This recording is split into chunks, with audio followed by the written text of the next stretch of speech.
Question में हम ध्यान से पढ़ते हैं एवरीवन, ठीक है। ये क्वेश्चन की मैं बात कर रहा हूँ। Consider the isomer of hydrocarbon with the molecular formula is C5H10. These isomer do not decolorize. Decolorize KMnO4, मतलब कि वो उसमें जो पाई बॉन्ड जो है बिल्कुल नहीं होना चाहिए, ठीक है। These isomer are subjected to chlorination with the chlorine in the presence of light to give the monochloro product. Monochloro compound, okay, mono एक ही क्लोरो की बात कर रहा है। Total number of monochloro compound structural isomer only, okay.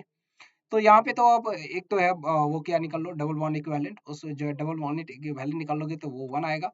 तो ये 1 पाई हो सकता है या फिर एक साइकिल हो सकता है, ठीक है। तो हम साइक्लिक कंपाउंड की ओर आगे चलेंगे क्योंकि ये हमारे पास ऑलरेडी कह चुका है, ये जो है डीकलराइजेशन रिएक्शन नहीं दे रहा है, मतलब डीकलराइज नहीं कर रहा है KMnO4 को। इसका मतलब कि उसमें पाई बॉन्ड बिल्कुल नहीं होना चाहिए, ठीक है। पाई बॉन्ड जब रहता है तो वो डीकलराइज कर देता है, ठीक है, सही है, डू नॉट डीकलराइज, ठीक है। तो ये हमारे पास 5 कार्बन वाले प्रोडक्ट है, तो एक तो हमारे पास ये हो जाएगा, ठीक है, एक कंपाउंड। दूसरा कंपाउंड क्या हो सकता है, 4 का साइकिल और एक कार्बन बाहर हो। तीसरा कंपाउंड हमारे पास क्या हो सकता है, 3 का साइकिल हो और इस वाले पोजीशन पे हो जाए एक। दूसरा हमारे पास क्या हो सकता है, दोनों एक ही ग्रुप पे हो, ठीक है।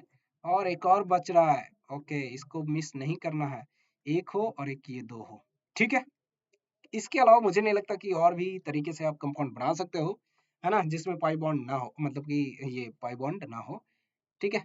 अब बात करते हैं कि ये जो है ये क्या है, इसमें मोनोक्लोरिनेशन करना है। तो मोनोक्लोरिनेशन करोगे तो ये पांचों जो है सिंपल सिमिलर है, चारों जो पोजीशन है, पांचों पोजीशन जो है मोनोक्लोरिनेशन के लिए सेम है, तो इसके लिए एक ही, मतलब एक ही टाइप के कंपाउंड बनेंगे, ठीक है। मैं चेंज कर लेता हूँ कलर, ठीक है, इसमें एक ही बनेगा। इसमें जब आप देखोगे तो यहाँ एक क्लोरीन अटैच होगा तो वो अलग हो जाएगा, एक तो यहाँ अटैच हो सकता है, दूसरा यहाँ पे अटैच हो सकता है, तीसरा यहाँ पे अटैच होगा तो डिफरेंट कंपाउंड बनेगा, और एक यहाँ पे अटैच्ड होगा तो डिफरेंट बनेगा। तो हमेशा ये 4 तरीके का कंपाउंड दे सकता है, ठीक है। तो मोनोक्लोरिनेशन करने पे ये 4 तरीके का डिफरेंट कंपाउंड दे सकता है। इस वाले की मैं बात करूँ तो ये पोजीशन और ये पोजीशन सिमिलर है, ये पोजीशन दोनों के लिए सेम है और ये पोजीशन सेम है, ठीक है। यहाँ पे करो या यहाँ पे करो, दोनों सेम हो जाएगा। तो ये एक तो ये प्रोडक्ट यहाँ से डिफरेंट देगा, एक प्रोडक्ट डिफरेंट यहाँ से देगा और एक डिफरेंट प्रोडक्ट यहाँ से देगा, तो 3 तो कम से कम होंगे ही। ये और ये सेम है, ये और ये सेम है, ठीक है। तो ये कितना हो जाएगा, ये 3 हो जाएगा, ये 1 हो गया था, 1 4 3, अभी बचा है 2 कंपाउंड में और ये पोजीशन सेम है, ये पोजीशन सेम है एवरीवन, ठीक है। यहाँ पे तो क्लोरिनेशन हो ही नहीं सकता क्योंकि ऑलरेडी इसके पास 4 कार्बन कनेक्टेड है। तो एक हो गया और एक 2 हो गया, मुझे इसमें केवल 2 ही दिख रहा है, ठीक है, ओके, ठीक है। इस वाले की मैं बात करूँ तो इसमें क्या हो जाएगा, एक तो पोजीशन यहाँ पे हो सकता है, एक यहाँ हो सकता है, एक यहाँ पे भी हो सकता है और एक यहाँ पे भी हो सकता है। ये वाला तो और ये वाला दोनों सेम ही है, तो इसमें भी 4 हो गए। ये टोटल कितने हो गए, 4 4 8 8 एक सेकेंड, 1 4 5 5 3 8 8 2 10 4 14 14 टोटल हमारे पास बन जाएंगे स्ट्रक्चरल आइसोमर एवरीवन, ठीक है।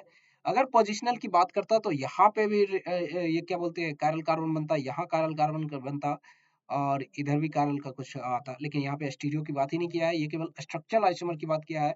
तो ये हमारे पास 14 इज द राइट आंसर, इसके लिए 14 आंसर था एवरीवन, है ना।